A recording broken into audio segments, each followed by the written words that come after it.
30న release కాబోతుంది. ఏంటి ఇప్పుడు వీళ్ళిద్దరినీ పరిచయం చేశారు మీరు తెలుగు తెరకి. తను ఆల్రెడీ బాలనటుడిగా చేసిన అప్పుడు ఊహ తెలియని వయసు. సో ఇప్పుడు జయకృష్ణని హీరోగా పరిచయం చేయటం అనే ఒక బాధ్యత నిజంగా మీ ఒక విధంగా చెప్పాలంటే చాలా బరువుతో కూడిందే కదా. ఫస్ట్ ఆఫ్ ఆల్ అంటే ఇంట్రడ్యూస్ చేస్తున్నానే మాట వద్దండి భయ్, అలా నాకు ఆ పదమే నచ్చదు. అలాగే తిను కూడా ఆల్రెడీ ఒక మూవీ చేసింది అండ్ తను ఫిలిం బ్యాక్గ్రౌండ్ ఉన్న హీరోనే కాబట్టి అసలు ఇంట్రడ్యూస్ చేస్తున్నాడు అజయ్ గుప్తా అనేది వద్దు. అస్మి దత్ గారు కూడా ఉన్నారు ఇక్కడ. నేను ఎవరినైనా ఏ మూవీ అయినా సరే ఆర్టిస్ట్ని కథలో ఉన్న ఒక ఆర్టిస్ట్ లాగే చూస్తా.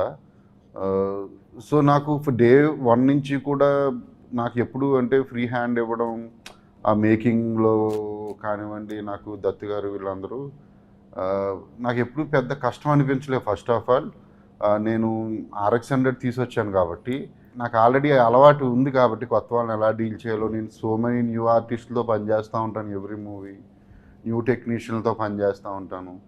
సో నాకైతే అంత అనిపించలేదు ఎక్కువ, అంటే కష్టం అనేది ఎప్పుడు అనిపించలేదు. ఇద్దరు కూడా very good actors actually. So కష్టం అనిపించదు, ఎందుకంటే మీరు ఇంతకుముందు పరిచయం చేసిన కార్తికేయ కానీ హీరోయిన్ కానీ యాక్చువల్గా మీకు ఒక అంచనాలు లేవు, వాళ్ళ మీద ఎలాంటి అంచనాలు లేవు. ఈవెన్ మీకు కూడా అది ఫస్ట్ సినిమానే.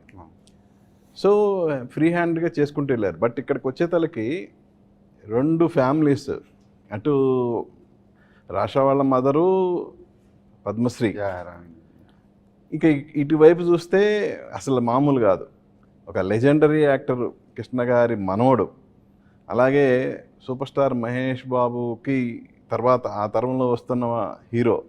సో అది ఎటు ఉంటుంది మీ మీద ఆ ప్రెషర్ అనేది లేదు అసలు మీకు? అంటే నాకు ఎవరు ప్రెషర్ పెట్టలే.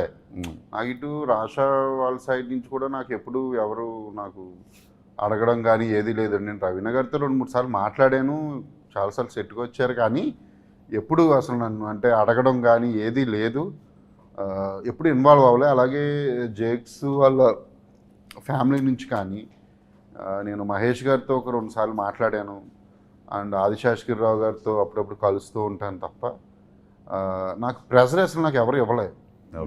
నాకు ఒక మూవీ చేసినట్టే చేశాను నేను. అండ్ కానీ నాకు ఇన్నర్గా ఏంటంటే అంటే కొత్త ఆర్టిస్టులు అంటే వాడు బాడీ లాంగ్వేజ్లు ఎలా ఉంటాయి, వాళ్ళ అంటే ఎక్స్ప్రెషన్స్ ఎలా ఉంటాయి, వీటి మీద నేను కాన్సన్ట్రేషన్ చేయడానికి ఫస్ట్ 1 వీక్ పట్టింది.